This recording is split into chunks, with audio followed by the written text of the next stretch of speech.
Running a marathon is on many people's bucket lists, but only a small percentage of people actually follow through and cross that finish line.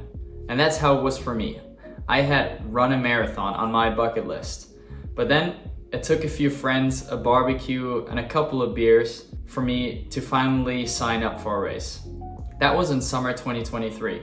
Since then, I've run 2 marathons in Frankfurt and Munich.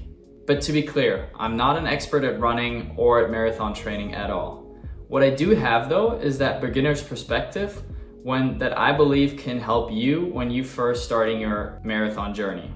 So in this video, I plan to share 6 honest truths that I've found over the last 2 years of marathon training, things that I wish I had known when I started. But before we dive in, one important thing. Running can be really tough, especially in the beginning, but it can also be one of the most freeing and rewarding experiences there are. So don't be scared off by this video. You can do it. But now let's dive in. Number 1, your first goal is survival and not speed. When running your first marathon, it can be really tough to come up with a goal time. In fact, even now I'm unsure what my goal time will be in Berlin in September. So that's why I recommend for your first marathon to not chase a specific time, but rather focus on finishing the race. Your body has most likely never experienced a physical stress like this before. So it's also tough to predict how it will handle this challenge. Don't chase an ambitious time or pace, but rather focus on finishing healthy and getting your body ready to run those longer distances so you can be confident that you make it to the finish line. This is especially true if you're not used to long distance running and haven't run, for example, several half marathons before. That's what brings us to truth number 2. Long runs are non-negotiable. Long runs are the single most important part of your marathon training, especially when you're starting out. It is crucial to get your body ready to run those longer distances, but also longer durations. Personally, I would always prefer running one 15-kilometer run compared to running 3 5-kilometer runs. While the distance is still the same, with the long run, I know that I'm getting my body ready to handle those longer durations on my feet. I actually have a friend who ran a 3:30 in his first marathon by basically only doing long runs. He's been playing football his entire life, but that just shows how important those long runs are. Later, when you run your 2nd, 3rd, or 4th marathon and you want to get faster and improve your time, that's when you can maybe focus more on interval sessions, tempo runs, etc. But now, especially as you get closer to race day, really focus on those longer runs. I recommend slowly progressing over your training block and not jumping straight to 25 kilometers. One of the first things I learned when starting my marathon training was that every kilometer you add to your last long run is gonna hurt.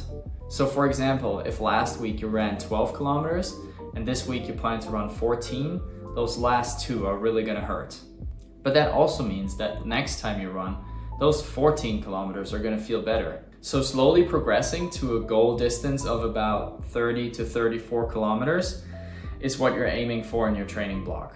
You're trying not to run much longer than 3 hours because that is simply too straining on your body and can lead to injuries before you even get to race day. Number 3, you'll get slower before you get faster. And that is completely normal. As your mileage increases over your training block, your legs are most likely going to feel heavier and those easy runs are going to feel harder than they used to. You might even look at your pace and feel like you're getting worse. Your heart rate might be higher than it used to, but that just shows that your body has been working hard and training hard. During your marathon training block, your body most likely doesn't get a lot of rest and recovery. High mileage can take a toll on your body and fatigue can slow you down. But once you start to taper, your body gets the time to recover and rest, and you'll come back stronger than you ever felt during a training. And your fitness will shine through on race day. So don't stress if your pace drops during your training, especially in your easy runs. Feeling slow now means that you're getting stronger for later. Truth number 4, fueling is as important as training. If you don't eat enough or don't eat the right things, you'll struggle to hit your training goals, recover slower, and increase your risk of injury. As your mileage increases, so do your energy needs. You might feel more tired than usual or notice that your legs feel heavier during runs. That's often a sign that you're not fueling properly. For example, on my 15K run last week, I burned 1100 calories. That's the equivalent of an entire pizza. If you're not replenishing that energy, progress will feel impossible. This doesn't mean you have to obsess over every meal, but getting enough carbs, protein, and hydration is crucial. Think of fueling as part of your training, not an afterthought. The better you'll fuel, the better you'll feel, and the stronger you'll get.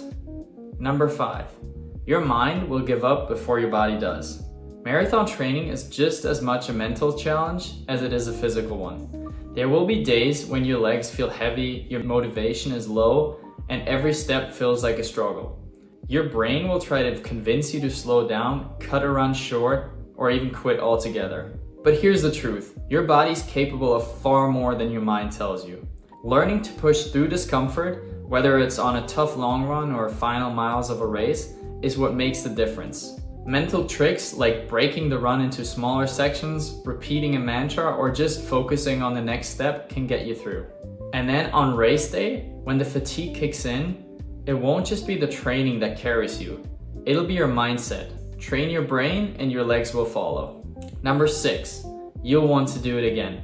I know it probably sounds crazy right now, especially when you're deep into those tough training days. There will be moments when you question why you ever signed up. The long runs will feel grueling. Your legs will feel heavier with each step, and you'll think to yourself, there's no way I'm doing this again. But there's a thing. Race day changes everything.